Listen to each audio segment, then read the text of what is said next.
মা মা কই গেছে? কি দেখতেছি ভাই আমার? তুই কেমনে এলি? আর তুই তো কিছু জানাইলিও না, তুই আইসস। আয় ভাই বুকে ভাই। কি করতেছো?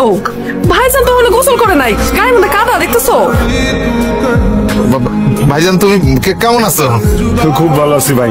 শোনা ভাই, তোর দেখে আমার আরো ভালো লাগতেছে। তুই তাড়াতাড়ি জামা কাপড় খুলে গোসল করে রেডি হ যা। আরে এই লতা, ওর লিগে এক গ্লাস শরবত বানাই নিয়ে আমার বাড়িটা কত দূরের আইছে। এই যে নাও বাবা শরবত।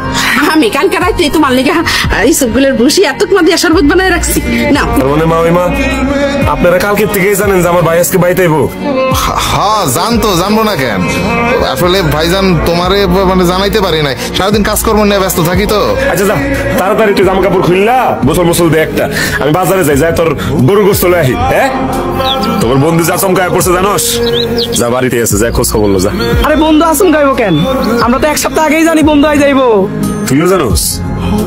এলে কি দুনিয়াতে আমি একলা মানুষই যে আমার ভাই আজকে আইবো আমি জানি না?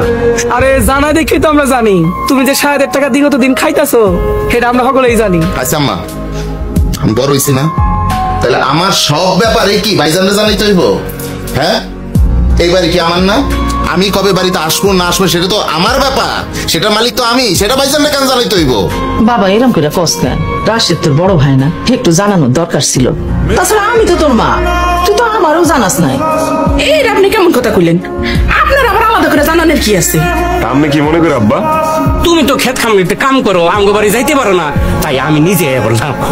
ভালো সময় আইছি, এই যে ভরপুর বাজার লয়ে আইছি, বাক্সা হইব একটা খায়া তোর বাইর জানগা। আচ্ছা রাস্তায় আইতে আইতে শুনলাম তোমার ছোট ভাই নাকি আয়া করছে, হঠাৎ কি মনে করিয়া? এটা আমি কইতে পারুম না। এটা কেমন কথা কও? বাপ মরার সময় যাই বলে কাজ ছিল না, হ্যাঁ আচমকা কে লেগাইছে? এটা তো সন্দেহজনক। আমি না আসলে ভাইজানরে কথাটা যে কেমনে কমে এইটাই বুঝতেছি না।